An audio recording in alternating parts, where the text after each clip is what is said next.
this is the last time that we're meeting before Pesach, we'll sing one of the well-known Pesach songs from Rav Shlomo Carlebach.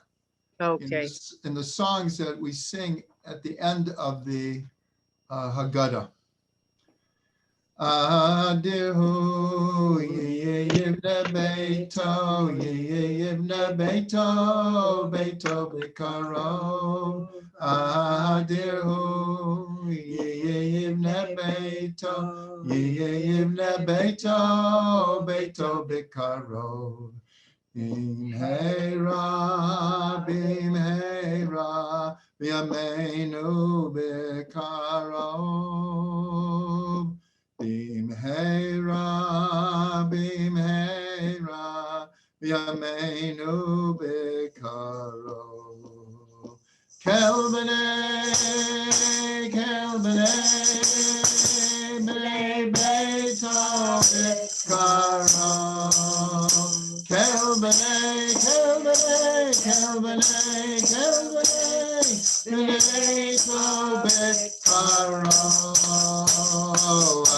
Adihu yivne beito, yivne beito, beito b'karov.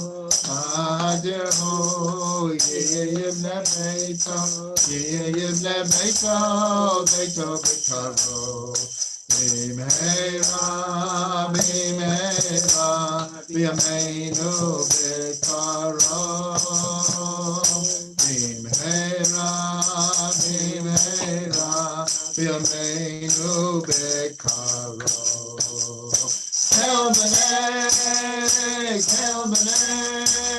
b'nei beito b'karov. Kel b'nei,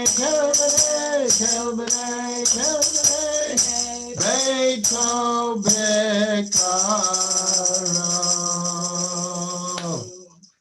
May we see it quickly in our days.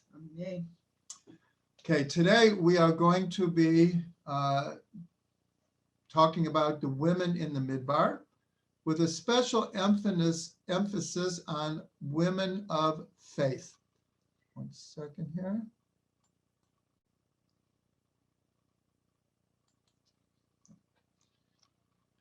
Okay, so I'm going to do a very short review because for those who have been coming to the classes, we already discussed Miriam and Yocheved and Bat Paro.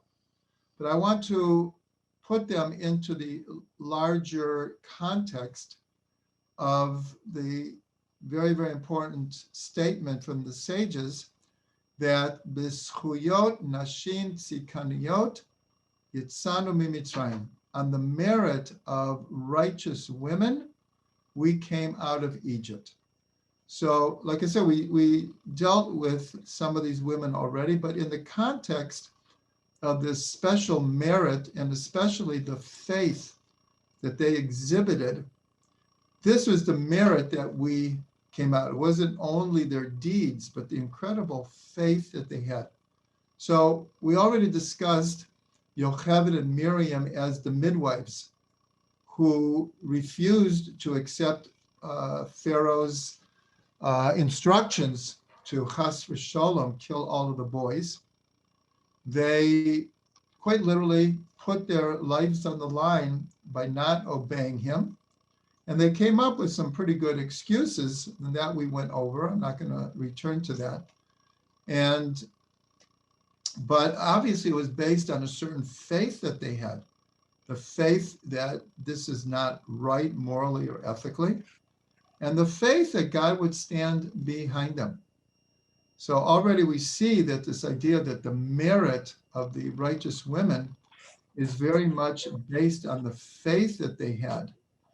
Remember Miriam standing on the edge of the Nile, looking after her brother, and the prophecy, because when she was a couple years old, she was already prophesying that her parents would give birth to the Redeemer. So she had this incredible faith, and that faith paid off, because had she not been standing there number one, they wouldn't have known what happened to Moshe. And when the daughter of Paro requested a Jewish nursemaid, she was there to bring her own mother, Yocheved. And later, of course, her prophecy came true. And she had faith in her prophecy. And let's even mention Bat Paro, because here you have the daughter of the Pharaoh who knowingly adopted a Jewish boy. All the Jewish boys were supposed to have been killed. And here something moved in her. She had a certain faith, and as we discussed, she became a convert, and she came out of Egypt with all of Am Yisrael.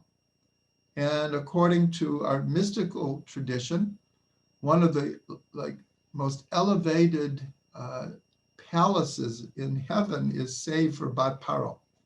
It's written about this in the Zohar. So she had tremendous faith to go against her, not only her father, but the basic beliefs of all of Egypt to join the Jewish people. And the one last thing we'll mention, this is all in a sense in review, is my wife gave over a whole teaching about the copper mirrors that were incorporated into the Mishkan. And these came from the mirrors that the women used to make themselves beautiful and to, in a sense, entice their husbands to have marital relations, because the men were just wiped out from the work. And even her own father separated from her mother, saying, why should we bring children into the world? They're gonna drown all the boys. And she said, as is well known, she said, but you're worse than Paro. Paro's only decreed on the boys. By us not having children anymore, you are making a decree against the boys and the girls. So all of this was a review to see that this idea of faith in Jewish destiny, and that God would redeem them from Egypt, is really behind many of their actions. The women had incredible faith. So now I'm going to turn it over to Rachel, and she is going to begin a discussion, I will add a little bit later, about faith, and faith as connected to women specifically. And when we talk about the women of Egypt, so we mentioned many of them already, and I'm going to mention more, but there's one woman who kind of falls through the cracks. And since we see our tafkid here, our task, is not just to bring things that everyone knows already. So my wife spent a lot of time delving in to a very intriguing woman, and I turn it over to her. Okay, so just to slide in with Miriam and her tambourines. The women pack their tambourines, of all things to pack when you're about to leave someplace. Who would think of tambourines? So this action was an action of faith, an expression of tangible expression of the faith that the women had, that there, at the end of this whole process, there was going to be a geula. Yeah, and I got a bus back because there was no taxi. Someone's not muted. Yeah. Ladies and gentlemen. I'm taking care of it now. Okay, great. So the person that I wanted to focus on, who to me is representing the root letter, the root word of faith is amen, emunah, amen. When you say amen to something, you're verifying it, you're agreeing with it, you're giving it extra power. But there's, in Kabbalah, we talk about not just a root, which is usually considered in Hebrew 3 letters, but there's something called a shar, a gateway into a word, and that is the 2 most essential letters of any word. And so the shar of the word emunah, of faith, and of amen is em, mother. So it was interesting to me to focus on a mother in Israel, like Devorah Haniviyah, when she won her battle. We spoke about fighting women last time. And when she won her battle, she didn't laud the fact that she was such a powerful fighter. She knew martial arts. No, her crowning glory was that she was an Em B'Yisrael. She was a mother in Israel. And so also in the mother that we want to focus on this time is the mother of the children that we, Ad Hayom Hazeh, till this very day, we bless our children. Yasimcha Elokim Ephraim v'Kemenashe. So who is this woman? Who is this mother? The Osnat, the wife of Yosef. And how did she come to be such a pivotal person that we bless our children because she blessed her children? Ad Hayom Hazeh. So I was looking into the Imam Loez, who quotes many of the Midrashim, Rabbi Tanhuma and the Pirkei de Rabbi Eliezer, and it talks about the history of Osnat and who she was. So Osnat was the child that resulted from the rape of Dinah. When Shechem took Dinah against her will, against the will of the Shvatim, as we know what happened as a result of their violent action, the 24,000 men of Shechem were wiped out by Shimon and Levi. Now, I understood that Shimon and Levi were about 12, 13 years old when they did this action. And it was had tremendous ramifications for Yaakov Avinu and his sense of security and the blessings of Shimon and Levi towards the end of Yaakov's life. And so it has tremendous ramifications. But what happened to this child? So the Shvatim wanted to kill her because she was of the seed of this Arur. It says Arur will not come together with Baruch. A cursed person cannot be together with a blessed person. And when they saw that this Arur took Dinah forcibly, they wanted to destroy this child. Instead, Yaakov Avinu sent her away. And there's a machloket in the sages. Some say that it was the angel Gabriel. Some say it was the angel Michael who carried her to Mitzrayim. So this is the image that I had when I was studying the Midrash of the angel carrying this child, this baby, this innocent baby. You notice the Nile River at the bottom, but also notice that burning bush at the bottom of the page. That is Mount Sinai. So Osnat's name comes from the word Sinai, from Sneh, from the burning bush. Sinai and Sneh are related also. And she was brought across the desert, away from Shechem, down into Mitzrayim by way of the Sneh. And that's why her name became Osnat, to relate to that. So this sneh that eno boer, boer be'esh ve'eno ukal, this burning bush that is not consumed. So this neshama, this precious neshama, and this also proves that the mother is the one who conveys the Judaism to a child, biologically, genetically, that it comes through the blood of the mother.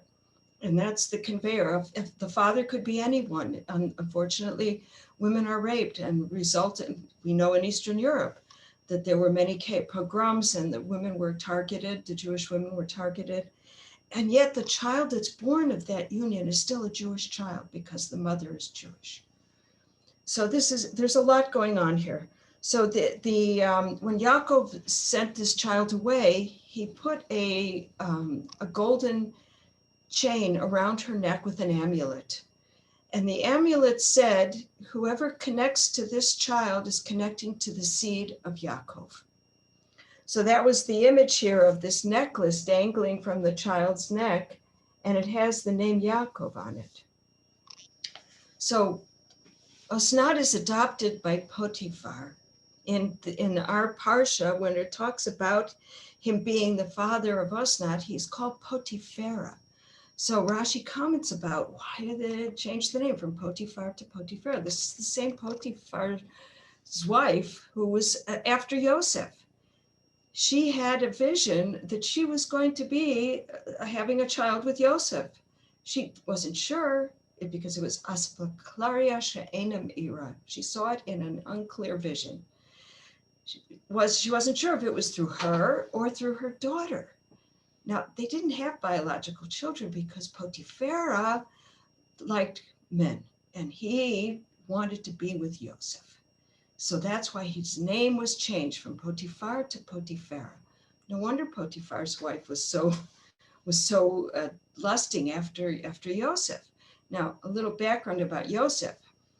When he became like Mishneh Lamelech, he became a ruler over Egypt after solving Paro's dreams and after securing food for the years of famine, and he became one of the leaders. So he was paraded through the streets to show off his beauty. So, Potiphar's wife's friends were saying to her, you're strange lately. Why are you so nervous? What's going on with you?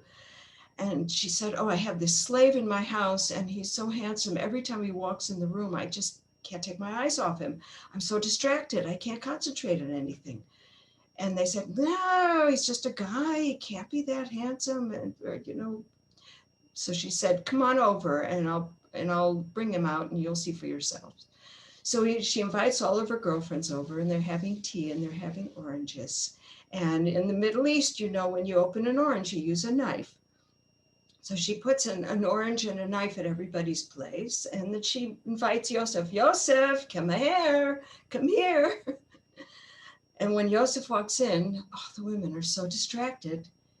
And when he leaves, they look at their hands and they're all bloody from cutting the oranges with their knives. They got so distracted. Okay, so this was Yosef.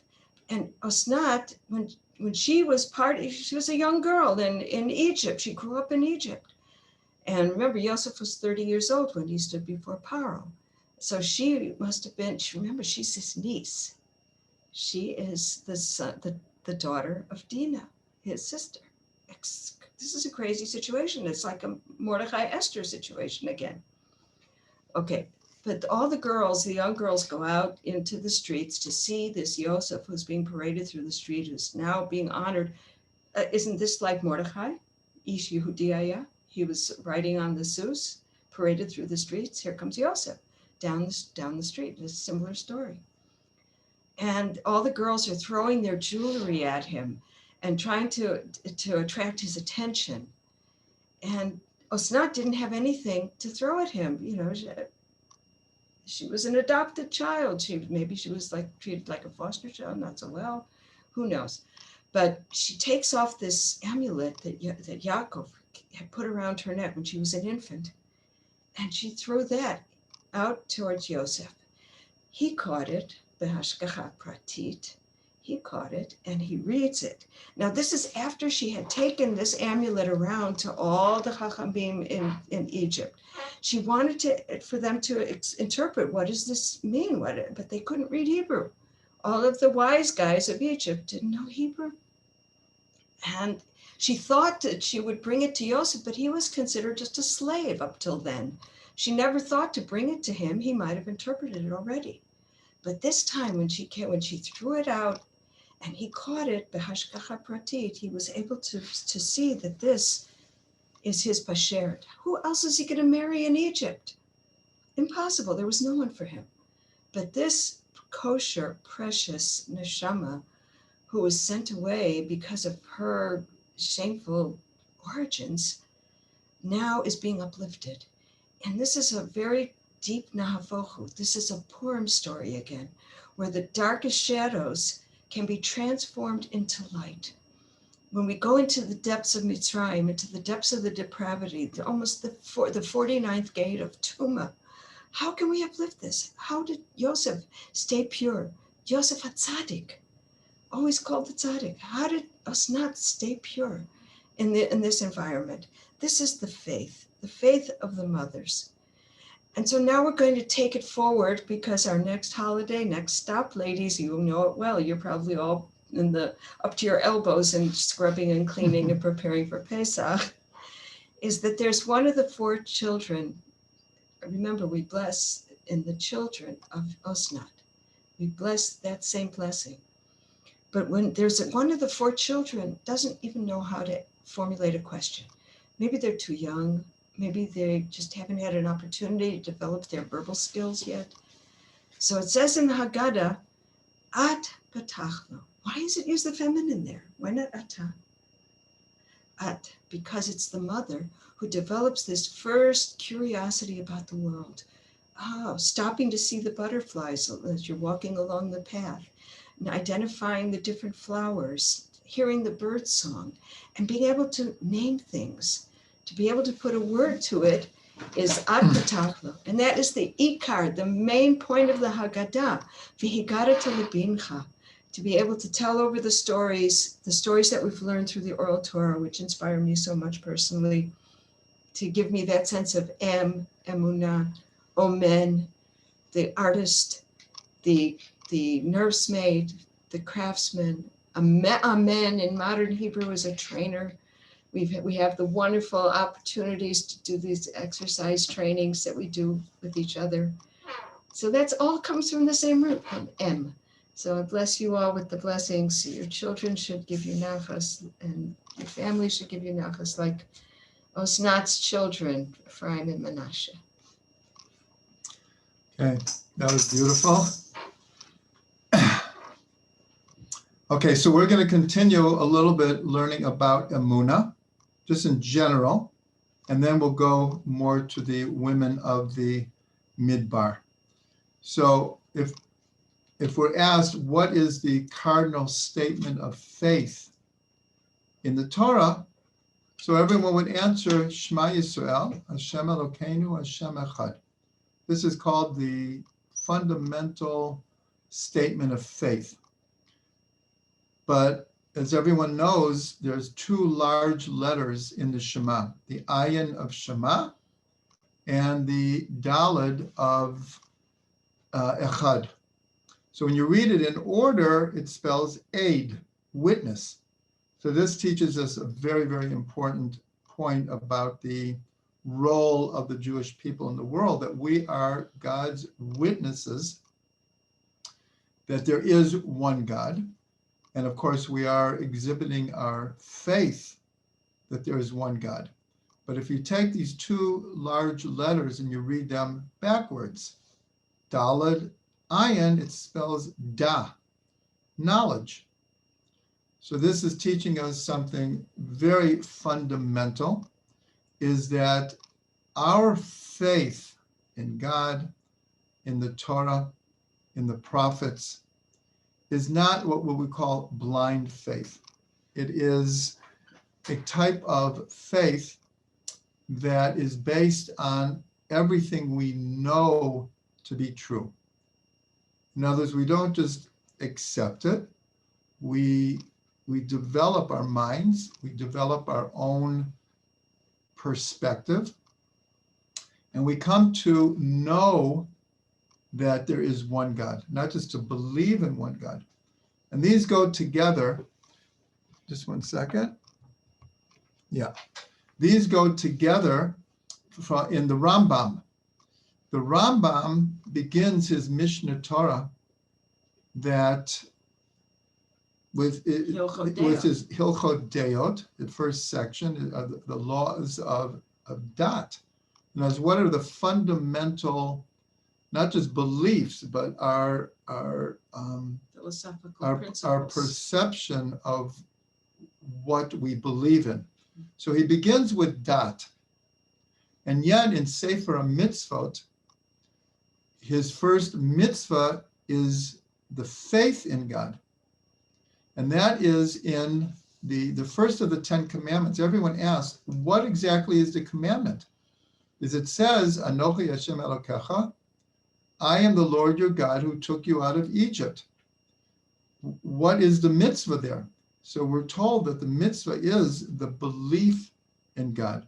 So the Rambam, in a sense, puts in one sefer, knowledge first. Knowledge that he says specifically there's a first cause, meaning that the knowledge that there is a creator.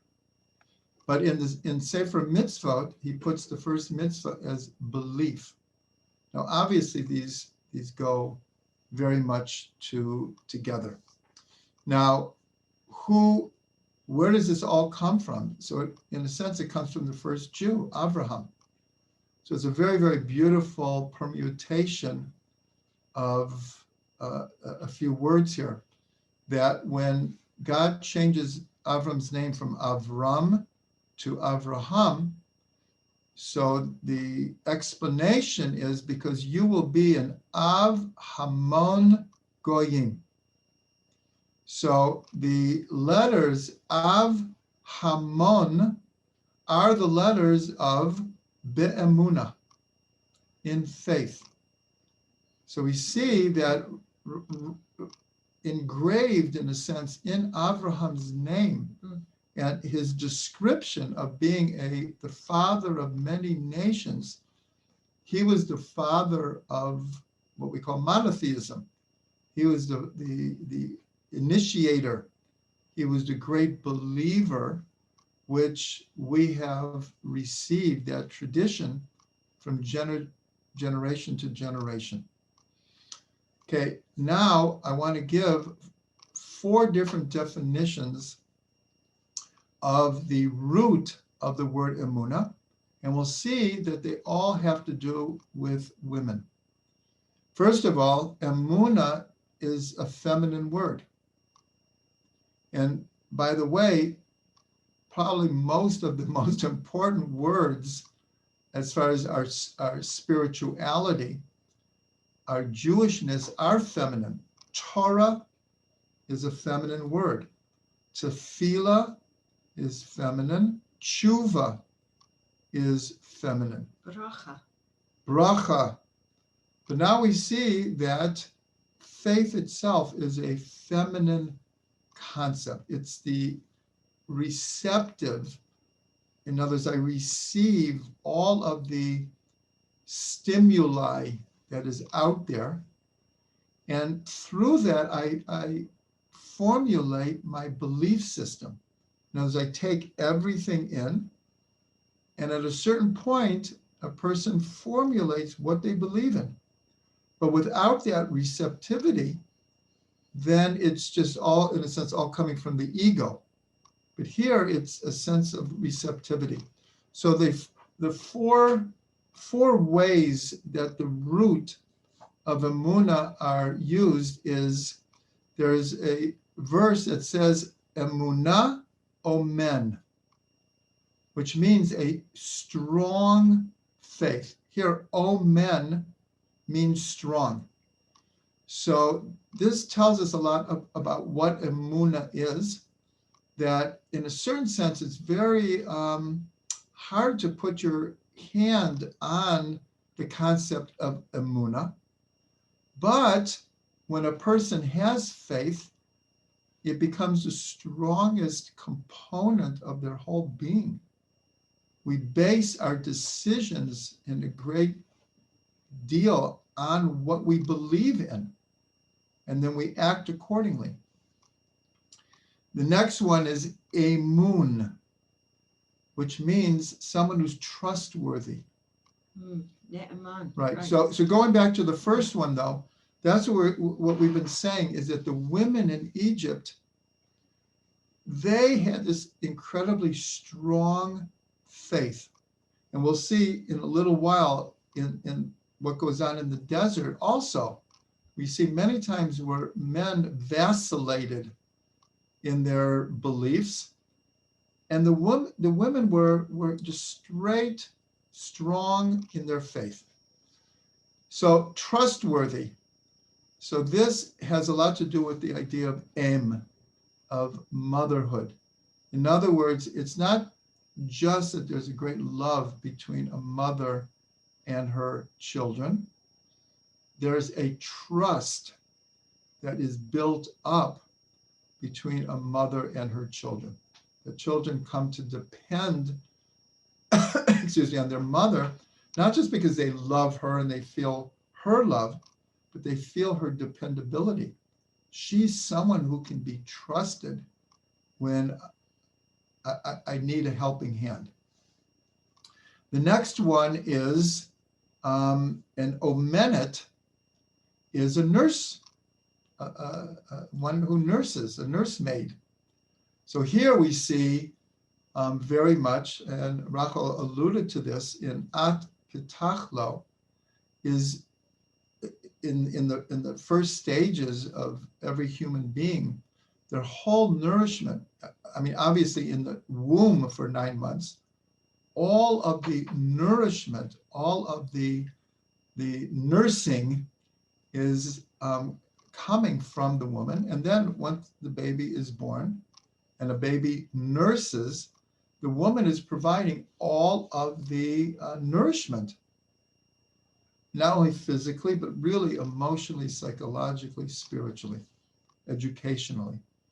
And the last one is umanut, art and creativity.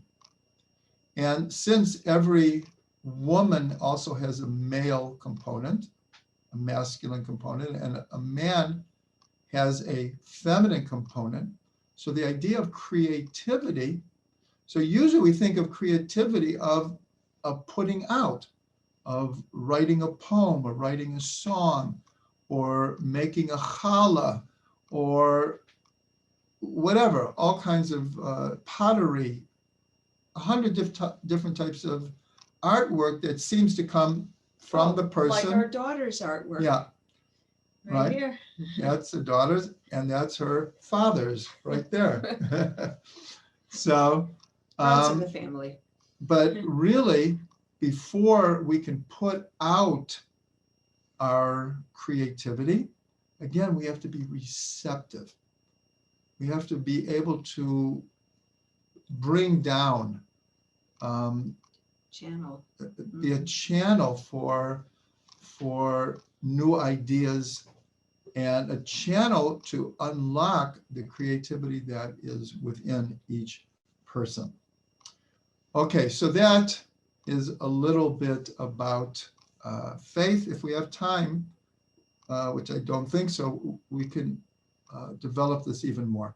Okay, so but now I want to go back to the idea of the women in Egypt and the desert.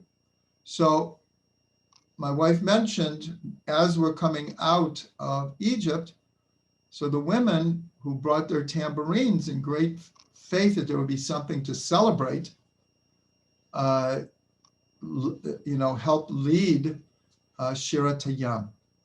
When we get into the desert, we know we ended up in the desert for 40 years. That was not, as it were, the original plan. The original plan is that we were to go to Har Sinai and receive the Torah and proceed immediately to Eretz Yisrael. It didn't work out that way, and it didn't work out that way because of the golden calf, and later, more importantly, because of the spies. So, but let's go in order here. That when we came to Har Sinai, so the Torah explains, and Rashi tells us exactly what happened on what day. But for the first week or 6 days leading up to the giving of the Torah, there were many, many different times that Moshe went up to the mountain and God spoke to him and said, this is what you should tell the people. Moshe goes back down. And then he goes back to God and gives a report of how the people received it. But the very, very beginning, it says that God says, speak in the language of Amar to Beit Yaakov, and to speak Ko Tomar LeBeit Yaakov, V'tagid LeBnei Yisrael. So everyone asks, why are there two different languages of speaking? One is Amar, and one is Tagid. So Rashi explains that Amara is a softer type of language. And he said, address the women first in a soft language. The Tagid le B'nai Yisrael. Tagid is from the same language as Gid Hanasheh, the ligament in the leg that we are commanded not to eat because of the wrestling match that Yaakov had with the angel, and he was injured in his ligament. And Rashi says that Tagid is a harder type of language, and you should speak to the women first and softly, and then the men. So the question is, why is that? Why the women first? So there are many ideas that are proposed. I'll just propose 3 ideas. One is that women are more spiritual than men. And I can testify to this because my wife and I have been running programs for well over 40 years in many, many different configurations. And we have found that almost across the board, more women come to programs than men.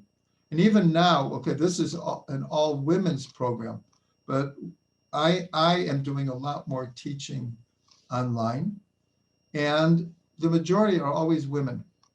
You could say, well, men are working all the time and they don't have time. That's not the reason.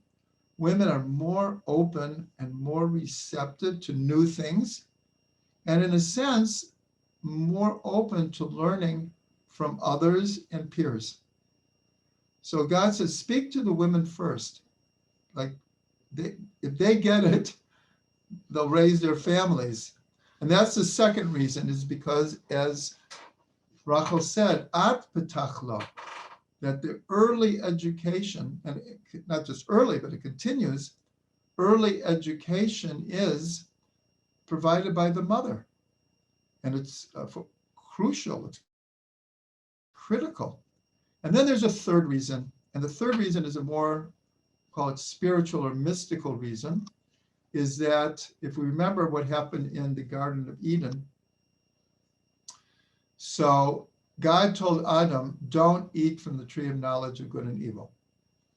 Adam thought he was doing a good thing by adding a fence, what we later call a fence, around the mitzvah. So he told Chava, don't eat from, God said, don't eat from it and don't touch it. So when the snake is trying to entice Chava, one of the midrashim says that he pushed her against the tree and said, just like your touching the tree did not lead to your dying, so your eating from the tree also won't lead to your dying. In fact, it will be a good thing. You'll be like God to know the difference between good and evil. And this was considered a major failing on Adam's part. Chava didn't understand this, but that Adam added something that he was not commanded to add. So at Har Sinai, which in a certain way was meant to be a return to the Garden of Eden, because the Midrash says that everyone was healed, that what's called the zuhuma from the nachash, the impurity of the nachash that was put into Chava and Adam, was taken away. And the Midrash even says that death would have been abolished. Had we received the Torah, come into Eretz Yisrael, Moshe would have been Mashiach, we would have built a temple, the whole world would have come, and we would, in a sense, return to Shalom al Yisrael. we would have returned to Gan Eden. So God says, this time I'm going to speak to the women first and make sure everything is straight, and then I'll talk to the men, as a tikkun for what happened in Gan Eden. Now we'll go quickly to the golden calf, where we have a tradition that when Aaron was trying to cool people off and trying to stall until Moshe came back, because he knew Moshe would come back. And he was, according to tradition, 6 hours late. So he said, everyone bring your gold. Bring all your gold, your whole families. And by tradition, we're told that the women would not participate. Women would not give their gold, and they would not participate. They didn't want anything to do with the golden calf. And then we get to the spies. So when the spies came back and they gave this evil report, and it says that people stood at the entrance of their tents and they cried, and they said, let's pick a new head and let's go back to Egypt. So again, we have the tradition that the women, they didn't have a lack of faith. They believed Yoshua and Caleb, who said, for sure we could come into the land. And because of this, we're told that it was the men between 20 and 60 who died in the desert. It does not say that the women between 20 and 60 died, because they had the faith that if God promised us the Holy Land, he would deliver the Holy Land. So I would just mention that this is our tradition, and in great measure, our tradition is given over by men. So it's even an emphasis that the men who were giving over the tradition were faithful to the tradition and gave it over, even though it's a bit embarrassing to the men that it was the men who had to die in the desert because they lost the belief. And it was the men who gave the gold at the golden calf. But this is a tradition we have. So we see it's not just the schut nashim tzadkaniot yitzanu mitzrayim, but it's really the continuation in the midbar that paves the way for us to eventually come into Eretz Yisrael. So I'm just throwing in a beautiful gematria here, is that we know that the reason that tradition tells us that Rachel is buried by herself is that Yaakov saw in prophecy that when in the future the Jewish people would be taken into exile, they would be taken on the road by Beit Lechem. And that's where Rachel passed away. So he buried her there because she's like a sentinel, that in the future she's positioned there, not only when we go into exile, but like the prophet Yirmiyahu says, he hears the crying of Rachel, and he says, don't cry, because you will be comforted, v'shavu banim ligvulam, because your children will return to the borders. So it's very, very interesting that the gematria of the name Rachel is 238. And in what's called an inverse number, if you take those same numbers, 2, 3, 8, and you reverse them, 8, 3, 2 spells or equals Eretz Yisrael. Eretz Yisrael equals 8, 3, 2. So Rachel of all of the Avot and the Imahot, in a certain way, is associated with Eretz Yisrael. Very much Eretz Yisrael, but she's crying. In the prophet, you don't see, I'm not saying that they're not, but you don't see a prophet saying that Avram is crying, or Yitzhak, or Yaakov, or Leah is crying for the children to come home. I'm sure they are. But it's Rachel that Yirmiyahu points out that it's her tears that will be heard. Okay, so there's one more woman who, just like maybe if you would ask, please go through all the important women of Egypt and the desert, maybe Osna would not jump into people's minds. But there's one more that it's like the border of the Midbar and Eretz Yisrael, and that's Rachav. Rachav, the whole story of Rachav is written up in the beginning of the book of Yoshua. After Moshe passes away, and Yoshua is now in charge, and he is in charge with bringing the people into Eretz Yisrael. So their first objective was to conquer the city of Jericho. Jericho was like the gate into Eretz Yisrael. They were in Moab. They were across from Jericho. On the east. And to get into Eretz Yisrael, you had to go to Jericho. So he sent 2 spies. According to tradition, it was Caleb and Pinchas. And they went, according to tradition, Rachav's house was right on the wall. And they went to her house. She was very, very famous for 2 reasons. Some say it was one or the other, and some say it was for both. So in the book of Yeshua, she's called Rachav Hazona, which means Rachav the prostitute. And probably most people know her as Rachav the prostitute, but it's explained in many, many commentaries that she wasn't a prostitute. Zona comes from Hazan et Akol, when we bench. Mazon. She had an inn, a restaurant, a hotel, and she was known far and wide for being a wonderful host, and people knew her as a hostess, as a hotel owner. Others say she was both. She was both a prostitute and a innkeeper. It's said that she was one of the most gorgeous women who ever lived. And there's all kinds of stories of men who would go quite literally wild over her.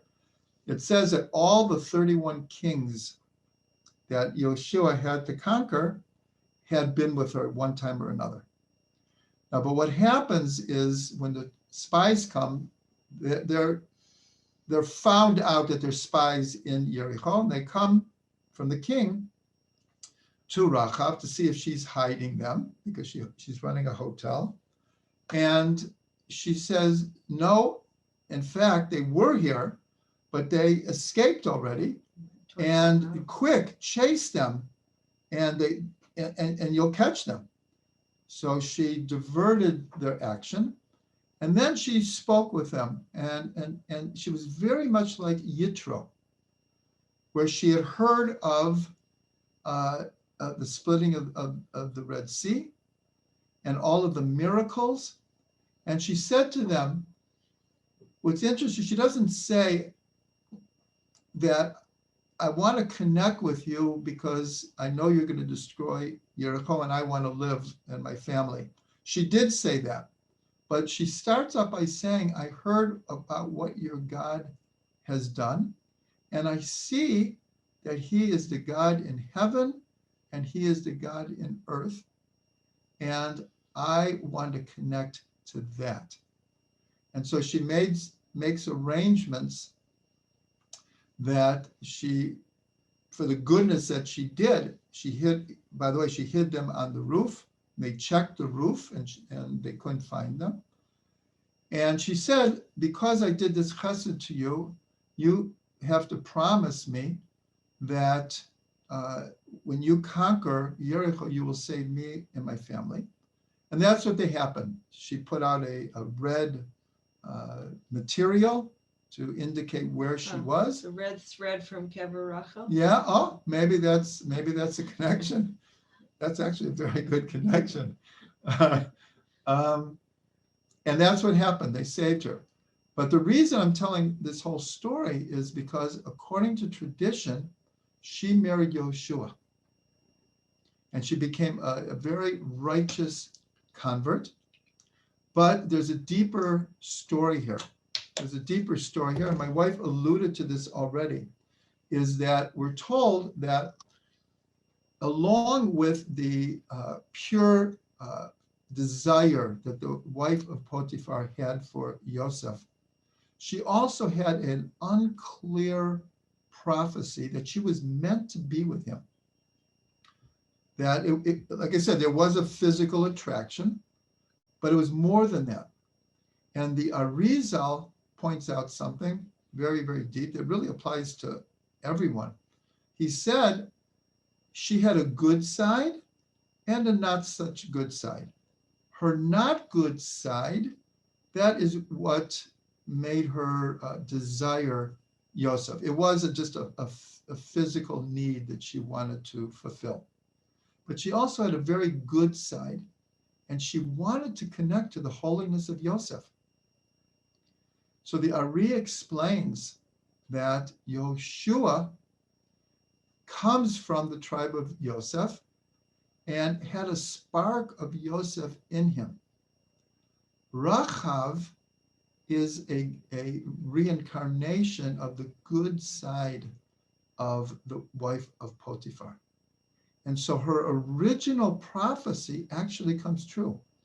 That when Yeshua married Rachav, it actually was a fulfillment of her prophecy that she was meant to be with him. Right, and Potiphar's wife had a name, Zuleika, according to the Midrash. Okay. She's known as Zuleika, and a lot of legends about that name also. As it came down through history, it became a name of a woman of power. Okay, wow. And how did Yosef withstand her advances? One of the Midrashim says that when Osnat walked by with the amulet actually didn't have writing on it. It had an image of the face of Yaakov. And Yosef looked exactly like Yaakov, identical. And when he saw his father's face on this amulet, he stopped himself. He said, how could I ever explain myself to my father of what I did if I fall and I sleep with her, with Potiphar's wife? How could I do that with Zuleika? And the other Midrash says that he stopped himself because he, according to Reb Shlomo Carlebach, he said, how could I look at myself as a father?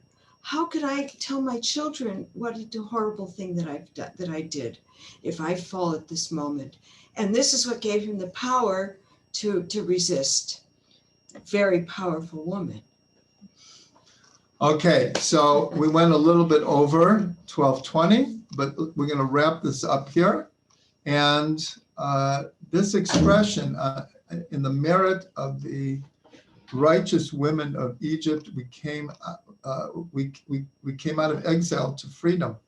So we just end with a blessing that not just all the women, but all the men should be influenced by the women to have this kind of strong faith. Emunah omen, this very, very, very strong faith, especially as we're back in Eretz Yisrael, and we're so close to the redemption. So close, but sometimes it feels so far.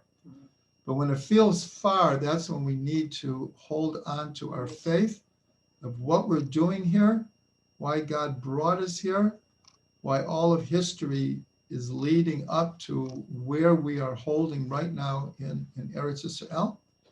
And this Pesach should be a breakthrough to the type of redemption that we've all been longing for. And we should see Mashiach Tzidkeinu b'mehera b'yameinu. Amen. As we're going to sing in Hallel every day of Pesach, we're going to say, Em habanim smecha. The mother of children is happy. Okay, so if people would like to unmute themselves, Let's take gallery view so you can see who's speaking. We'll take any questions or comments or additions. Can you hear me? Yes. I'd like to ask a question. Oh, go ahead. Wait, okay, no, could you just go over again Potiphar's wife? Who was she? What is her name? Zuleika. Her name is Zuleika, I'm sorry, what's the name? It's not mentioned in the text. It's only mentioned in the Midrash that her name is Zuleika. Dulecha with a Dalet? Zuleika had unclear prophecy. She had what you could call in slangy English a hunch. She had a hunch that she was supposed to be with this guy, but she wasn't sure. Is it going to be me or is it going to be my daughter? But felt like she had some connection, some spiritual connection to this Yosef. So that was part of her unclear prophecy. And that's why she kept going after him and pursuing him, and to the point that when he refused her, she threw him in jail because she had some kind of an intuition, you could call it, a woman's intuition. The fact that she was living in Egypt and everything was so twisted there, and it made her unclear. She was unclear. Okay. But Thank you. She had a hunch. One thing is Bina. One thing that always bothered me was that, as you said, the women weren't punished. They were able to enter the land. They didn't participate with the golden calf with the spies. Why did Miriam have to die? Such a good question. Why did Miriam have to die? That is, oh, wait 1 second. It's a great question. I'm not even sure of the answer, but it was the men between 20 and 60. Miriam was much older at that point. I know, but so what? People, live. Right. Yes. Erach Badasher, can live to be very, very old. My sense of it, although I don't have a source for it, but I could do some homework on it, is that first of all, Miriam's Yortzeit is coming up, the 10th of Nisan. Everyone should be aware of that day and light a candle in her memory and to invoke her power. And because Miriam had to die to provide water for Eretz Yisrael, because the drinking water that we have now today in the Kinneret is because the well of Miriam, when we entered the land, the well of Miriam rolled into the center of the Kinneret. There's a great story about the Arizal when Rabbi Chaim Vital couldn't understand what the Arizal was teaching him. He said, let's go for a sail on the Kinneret. They went out into the middle of the water. The Arizal dipped a cup into the water and gave it to Rabbi Chaim Vital to drink. He said, once you drink from this water, this is the well of Miriam, you will then be able to understand what I'm teaching you. Rabbi Chaim Vital was in his 80s. The Arizal was in his 30s. This is an incredible story. So all of that, our fresh water is from Miriam. She, in a certain way, that self-sacrifice that an Ima does when she allows another person to grow inside of her body and risks her life to bring that baby into the world, that's like a Miriam thing. And Miriam's name is all about water. The two mems, the first mem, the last mem, all about water. Yeah, well, I don't see any reason why she couldn't bring the well with her. Yeah, she should have been there Why- with us, playing her tambourine. I agree. Moshe and Bring Aaron her were back. punished. Hashem, I want her back. Tayat team. I know, but you know that you have a reason Moshe and Aaron were punished and they couldn't enter the land. But Miriam didn't do anything. Well, it says that she did have that incident about speaking about Moshe. She was punished right away for that. Right. Right. Which And Aaron the whole kahal wasn't. waited for her for 7 days. The whole kahal waited. I would ask, why does anyone die? Oh, that's it. There's a certain, I'll tell you, just a little bit off, that when Moshe Cordovero, the Ramak, passed away, so the Arizal had just come to Tzfat. He was an unknown. No one knew him. And before the Ramak passed away, he said, the person who's going to replace me, his teachings are going to seem to be very different from me, but when you really look into them, they're not. And they said, well, who is this person?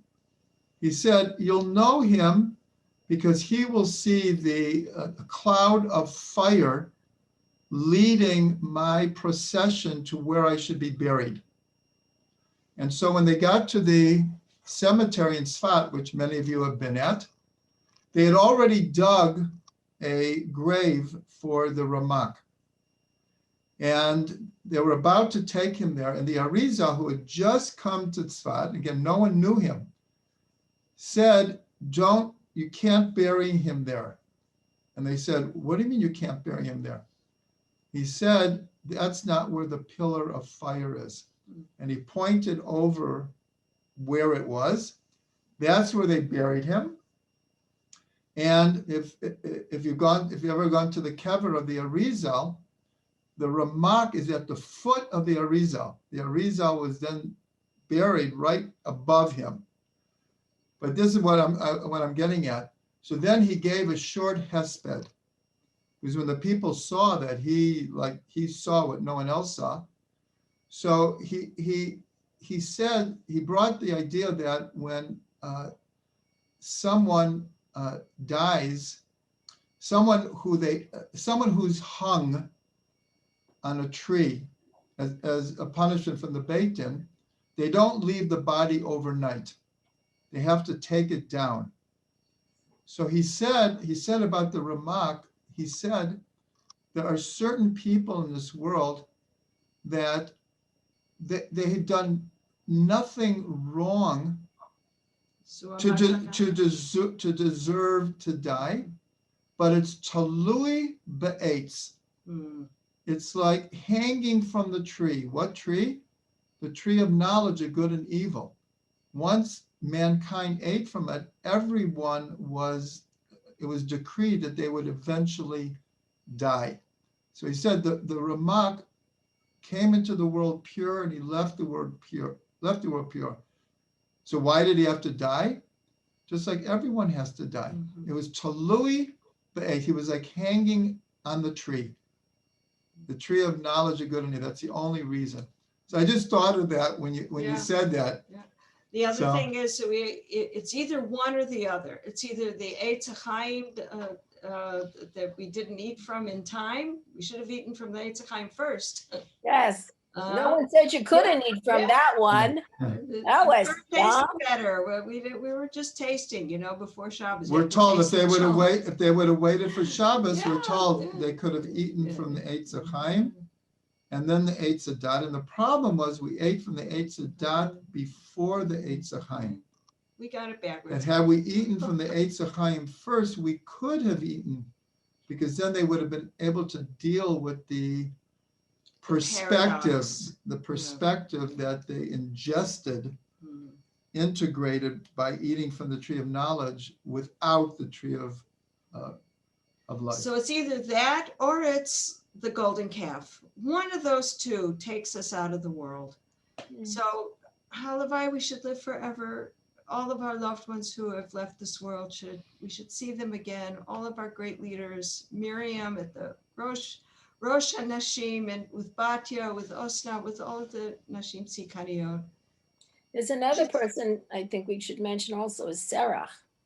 Absolutely. Serach is Rosh Hashanah, because we read about Sarah, Rachel, and Chana. Those are the readings for the 2 days of Rosh Hashanah.